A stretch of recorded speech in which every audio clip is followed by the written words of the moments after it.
वो मैं मसला लेके डीएसपी आसिफ अता साहब के पास आया था। तो दोबारा वहीं बनवा देता हूँ, फिर देखी जाएगी। ठीक। एंड पे पंचायत ही लगनी है तो साथ एक दो चार गन्ने भी ले आएगा, मुझे गोली भी मार दी। टिकटॉकर बिल्डर के बनाई गई दीवार की हालत देखें। ये इस दीवार की हालत है जो ये टिकटॉकर बिल्डर ने बनाई है। आपकी जान बच गई। जब आंधी आई हुई थी ना उस टाइम गिरी है ना जी। अल्लाह से दुआ करें कि ये व्लॉग आप तक पहुंच गया, उसको सदका जारिया समझ के फॉरवर्ड करें। हम डीएचए मेन हेड ऑफिस पहुंच चुके हैं। हम कह रहे हैं कि हमारी फरमाइशें पूरी करो, लेंटर पूरा करो, वो ज़ातियात पे आ रहे हैं। अभी कॉन्फिडेंशियल हैं जो दफात उस पर लगी हैं। अगर ऐसा होता तो हम खुद अपने इदारों के पास आके कार्रवाई का आगाज़ ना करते। अभी हमें साइड से कॉल आई है कि दीवार गिर गई है। बाबा जी आज ही आपने कहा था ना कि उसको रोक के लगाओ। कहा था मैंने उसको क्या किया था, इकबाल इंजीनियर को मैंने कहा था रोक के लगवाओ। उसने कहा, वॉइस नोट किया ठेकेदार ने, उसने कहा रोकों की जरूरत नहीं है, मट्टी लगा देंगे, सारी दीवारें गिर गई। ये होता है जो बंदा ज्यादा चालाक बनता है ना, होशियार बनता है, वो इस तरह होता है। मैंने कहा था रोकों के बगैर दीवार नहीं खड़ेगी। ये जो रोके हैं ये गस्सू की फिलिंग के टाइम पर लगाई जाती हैं ताकि जो इसकी वाल है वो खुल ना जाए गस्सू के टाइम पर। बाद में रोके नहीं लगाते। 9:41 है और डेट है 1 मई, 1 मई है और रात का ये टाइम है। और अभी ये बाकी तो किसी घर की दीवार नहीं गिरी, ये भी तो कनाल के घर हैं। पहले तो इन भाई को रेस्क्यू करो ना जो यहाँ पे फंसे हुए हैं। अली इनको रेस्क्यू करो, पहले गाड़ी में निकाल लो। 90 फीट की जो वॉल है ये गिर चुकी है जी। ये देखें जी, मैं आपके पास बिल्डिंग के पास भी नहीं जा रहा क्योंकि बिल्डिंग का कोई भरोसा नहीं है। ये ले जी, ये दीवार गिर चुकी है जी। ये सरिये शरिये ये निकले पड़े हैं सारे।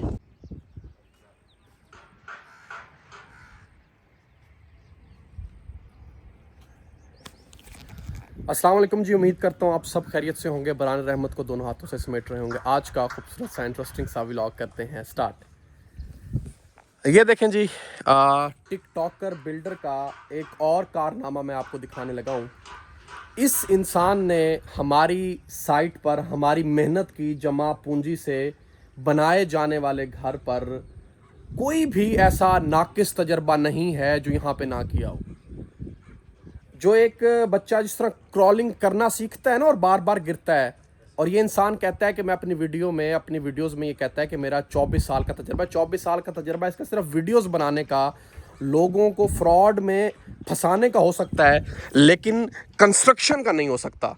कल रात, आज है 2 मई, कल 1 मई था और 1 मई में लाहौर में कल रात को थोड़ा सा तूफ़ान था। तूफ़ान नहीं कहूँगा, बारिश थी और आंधी थी, जिसमें ये जनाब मोहतरम टिकटॉकर बिल्डर के बनाई गई दीवार की हालत देखें। खुदा ना खास्ता हम इस घर में शिफ्ट हो चुके होते, खुदा ना खास्ता मेरे बच्चे, मेरी माँ, मेरा भाई, मेरा बाप, मेरी बीवी इस दीवार के नीचे बैठे हुए होते, तब क्या बनता। मैं इंशाल्लाह, मेरे अल्लाह ने मेरा साथ दिया तो मैं इन तमाम चीज़ों का रिकॉर्ड लेके, तमाम चीज़ों की तमाम सबूत लेके, और इंशाल्लाह आज हम जो है वो एसएचओ के पास भी पेश हो रहे हैं, डायरेक्टर डीएचए के पास भी पेश हो रहे हैं, और इंशाल्लाह इस किरदार को कैफरे किरदार तक पहुंचाएंगे। ये देखें जी, इलेक्ट्रॉनिक ठेकेदार साहब, मैं आपको बताऊं ये क्यों गिरी है। आप कहते हैं ना मैं ठेकेदार हूँ, मैं हूँ ठेकेदार। ये इसलिए गिरी है कि आपने चारों वॉल बाउंड्री को ज्वाइंट ही नहीं किया। आपने आधी एक दफा बना दी, आधी एक दफा बना दी, 2 नंबर मिसाला लगा दिया, ना सीमेंट का इस्तेमाल किया, ये सारी गिरी पड़ी है। आपने सारी 4 दीवारें वो गिरी पड़ी है, सामने दिखा, वो गिरी पड़ी है। आपने कहीं से किसी चीज को ज्वाइंट करके बनाया ही नहीं, किसी और को डीएचए में नहीं गिरी, यही क्यों गिरी है। हाँ जी, देखे ना, हम तूफान या बारिश सिर्फ हमारे लिए तो नहीं थी, पूरे डीएचए में लाखों ऐसे घर हैं जो अंडर कंस्ट्रक्शन है, उनकी दीवारें नहीं गिरी। हमारे सामने अगर आप इन गलियों में ही देख रहे हैं तो पता नहीं कितने घर अंडर कंस्ट्रक्शन है। और ये देखें, ये इस दीवार की हालत है जो ये टिकटॉकर बिल्डर ने बनाई है। और ये देखें अंदर तक दीवार सारी गिरी पड़ी है। ये सरिया देखें, ये देखें, ये सरिये के हालात हैं। और ये देखें, और ये पूरी की पूरी दीवार जो है वो गिरी पड़ी है। और उनके अपने जो चौकीदार हैं या वॉचमैन हैं या मिस्त्री हैं वो यहाँ पे मौजूद थे जिस वक्त ये दीवार गिरी है। तो मैं उनसे भी जाके वो भी यहीं पे रात को मौजूद थे जब ये दीवार गिरी है। क्योंकि इस टिकटॉकर बिल्डर का, क्योंकि ये कुरान पे हाथ रख के झूठी कस्में खाता है, तो इसका कोई एतबार नहीं है, क्योंकि ये कल को कह दे कि क्योंकि ये हमें बदमाश कहता है, हमें कहता है कि बाबा जी बदमाश हैं, मुझे धमकियां देते हैं, मेरे ऊपर कातलाना हमला किया। तो कोई इसमें दो राय नहीं है कि ये कह दे कि रात के 10 बजे ये आए थे बाबा जी, रामेश और अली, इन्होंने आके दीवार गिरा दी। तो इसमें कोई इसकी बात पे जो है हम वो नहीं कर सकते।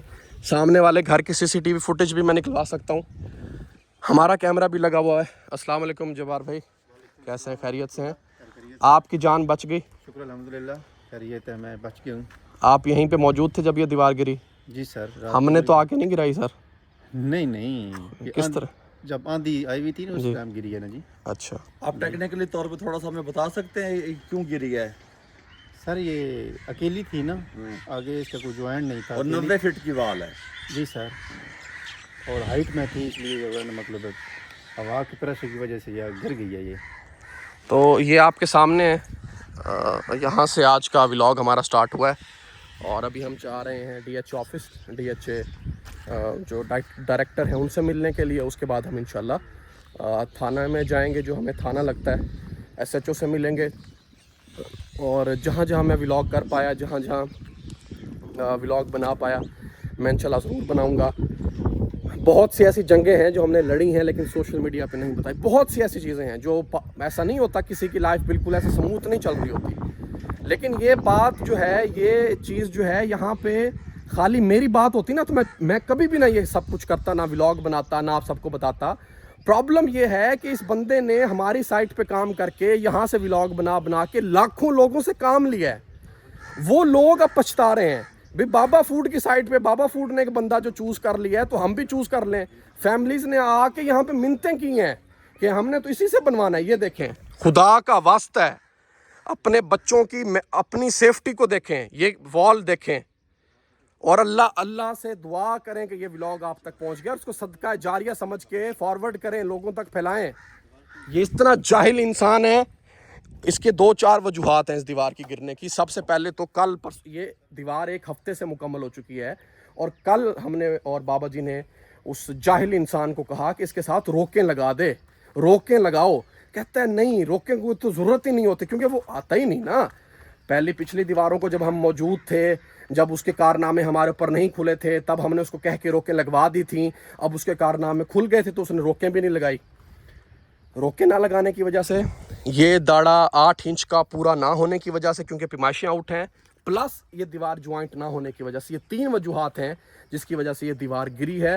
खुदा ना खास्ता यहाँ पे उसका ही कोई अपना बंदा, कोई लेबर का, कोई मजदूर, कोई और होता, खुदा ना खास्ता यहाँ पे वो खुद होता तो वो तो कह देता मेरे ऊपर तो इन्होंने कातलाना हमला किया, मेरे ऊपर दीवार गिरा दिया। इतना जाहिल इंसान है वो। अब हम निकलते हैं DH ऑफिस के लिए। जी तो भैया अल्हम्दुलिल्लाह हम DH मेन हेड ऑफिस पहुंच चुके हैं। अंदर शायद मैं ना दिखा पाऊँ, कोशिश करूंगा, अगर अलाउ हुआ परमिशन लेके तो मैं बनाऊंगा, बट अल्हम्दुलिल्लाह पहुंच गए हैं। तो उसके बाद आपसे मिलते हैं। ये देखें जी, ये है मेन हेड ऑफिस DH का।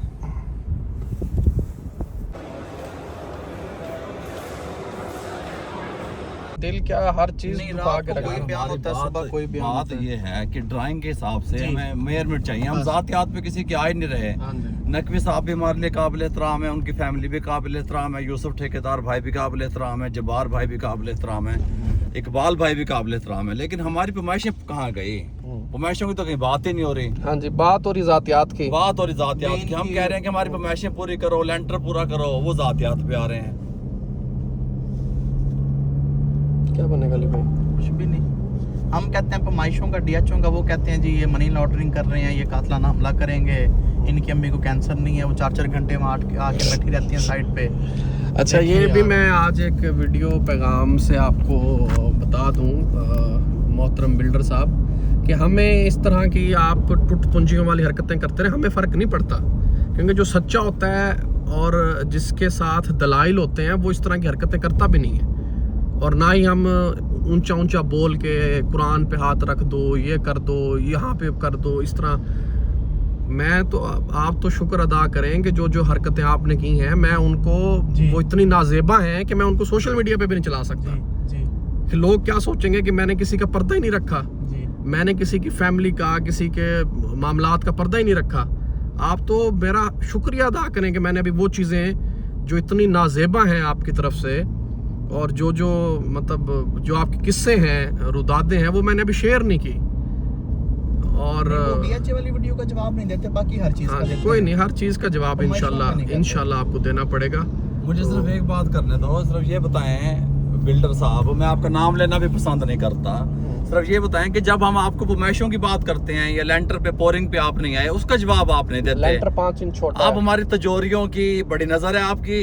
अगर आप हमें डीएचए ने अप्रूव करके दिया है ना हम तजोरी बनाना, लॉकर बनाना, हैं जी, आप हमारी करेंसी की बात करते हैं, तजोरियों की बात करते हैं, बुमैशों की क्यों नहीं करते भाई? यहाँ पे नवाज शरीफ साहब, इमरान खान साहब जैसे लोगों को हमारी अदालतों ने अपने कटघरे में खड़ा किया।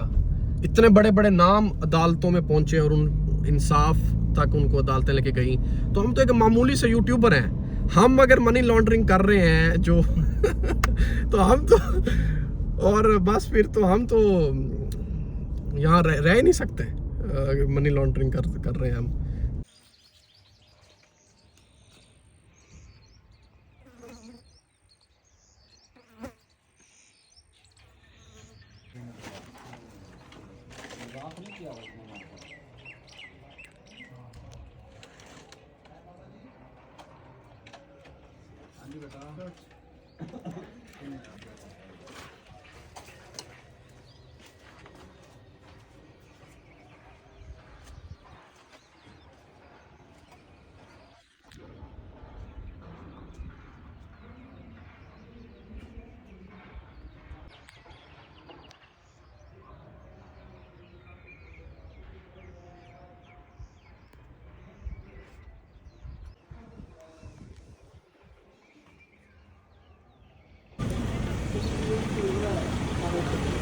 अल्हम्दुलिल्लाह जी, हमारे जितनी भी कानूनी कार्रवाई है उसका हमने बाकायदा आगाज़ कर दिया है।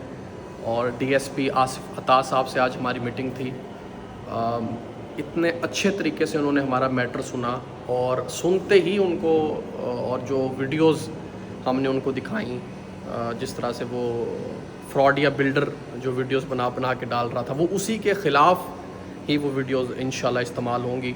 क्योंकि सीधा जो है, मैं अब आपको यहाँ पे अभी कॉन्फिडेंशियल हैं, जो दफ़ात उस पर लगी हैं वो अभी कॉन्फिडेंशियल हैं, अभी नहीं बता रहा, बट इंशाल्लाह इन फ्यूचर मैं आपको बता दूँगा। और एफआईआर जो है वो हमने वो लॉन्च जो है वो करवा दी है।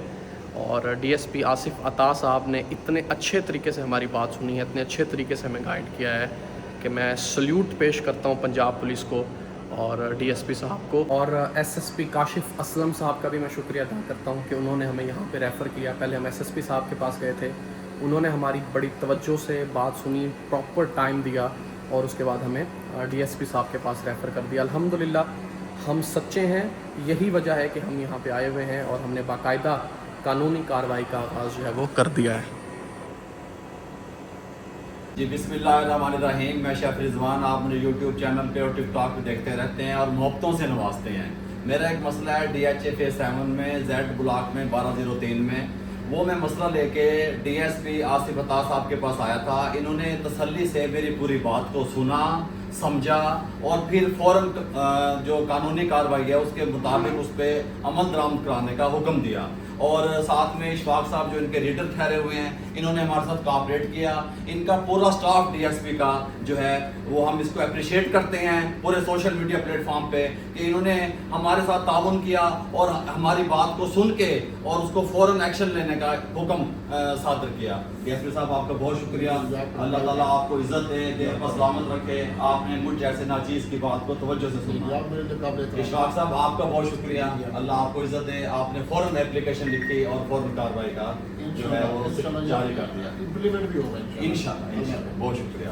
और जी यहाँ पे डीएसपी साहब का जितना भी अमला है, वो चाहे रीडर हों, वो चाहे जो टाइप करते हैं वो हों, राना अनवार भाई यहाँ पे मौजूद हैं, जो हमारी दरख्वास्त को जो हमने एफआईआर दी है उसको बहुत अहसन तरीके से टाइप कर रहे हैं। थैंक यू सो मच, इतने प्यारे और खुलूस। मुझे तो लग ही नहीं रहा कि मैं किसी पुलिस स्टेशन में या किसी ऐसी जगह पे हूँ। So thank you so much, आप सबका बहुत शुक्रिया।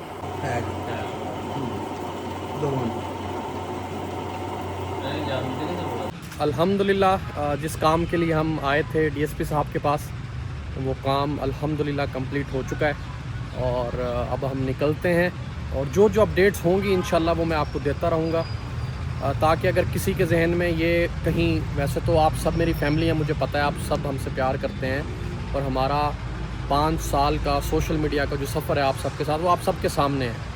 तो कभी हमने कोई ऐसी कंट्रोवर्शियल चीज़ नहीं की, कभी कुछ ऐसा नहीं किया कि जिससे ये लगे कि शायद अक्सर इन्फ्लुएंसर्स की आदत होती है कि वो इस तरह की कंट्रोवर्शियल चीज़ें करते हैं व्यूज़ के लिए, इस तरह की चीज़ों के लिए। तो ऐसा हरगिज़ नहीं है। अगर किसी के जहन में ये बात है भी तो मैं ये इसलिए क्लियर करना चाह रहा हूँ कि ऐसी कोई भी चीज़ आप अपने जहन में ना रखें, क्योंकि अगर ऐसा होता तो हम खुद अपने इदारों के पास आके कार्रवाई का आगाज़ ना करते। अल्हम्दुलिल्लाह जी, निकलते हैं जी। तो भाई आज का जो व्लॉग है वो यहीं पे एंड करते हैं। उम्मीद करता हूँ कि आपको हमारे व्लॉग अच्छे लग रहे होंगे। मैं कभी भी नहीं चाहता था कि मैं अपनी लाइफ में कोई ऐसा कंटेंट, मैंने कभी नहीं सोचा था कि मुझे ऐसा कंटेंट भी बनाना पड़ेगा जिसमें मैं एसपी के पास जा रहा हूँ, डीएसपी के पास जा रहा हूँ। और बट जब आप शराफत की ज़िंदगी गुजारना शुरू कर देते हैं तो लोगों को वो चीज़ समझ नहीं आती। लोगों को ये लगता है कि ये जिस तरह दिखने में भोले भाले सीधे साधे और शरीफ हैं, तो इनको जितना निचोड़ सकते हो निचोड़ लो, इनसे जितने पैसे हत्या सकते हो हत्या लो, इनके साथ जैसा मर्जी सलूक कर लो। लेकिन यहाँ पे सलूक सिर्फ जो मेरे साथ हो रहा है उसकी बात नहीं है। ये बात अब हो रही है जो हमारे इतने मिलियंस में फॉलोअर्स हैं वो हमारे पीछे खड़े हुए हैं अल्हम्दुलिल्लाह। और यहाँ पे बात हो रही है इंसाफ की, यहाँ पे बात हो रही है हमारे इदारों की और कानून की। लोग मुंतज़िर हैं कि किस तरह से कानून जो है वो अब हमें इंसाफ दिलवाएगा इंशाल्लाह। अपने और अपने प्यारों का बहुत सारा ख्याल रखिएगा। मिलते हैं एक और व्लॉग में, तब तक के लिए अल्लाह हाफ़िज़। इंस्टाग्राम पे फॉलो कर सकते हैं, कुछ सजेशन है वो इंस्टाग्राम पे मुझे दे सकते हैं, कुछ बताना चाहें इंस्टाग्राम पे बता सकते हैं, मुझे ईमेल कर सकते हैं। डिस्क्रिप्शन में भी चीज़ें मौजूद हैं, यहाँ भी चला रहा हूँ। और अपना और अपने प्यारों का बहुत सारा ख्याल रखें, मोहतात रहें। अल्लाह हाफ़िज़, टाटा बाय बाय।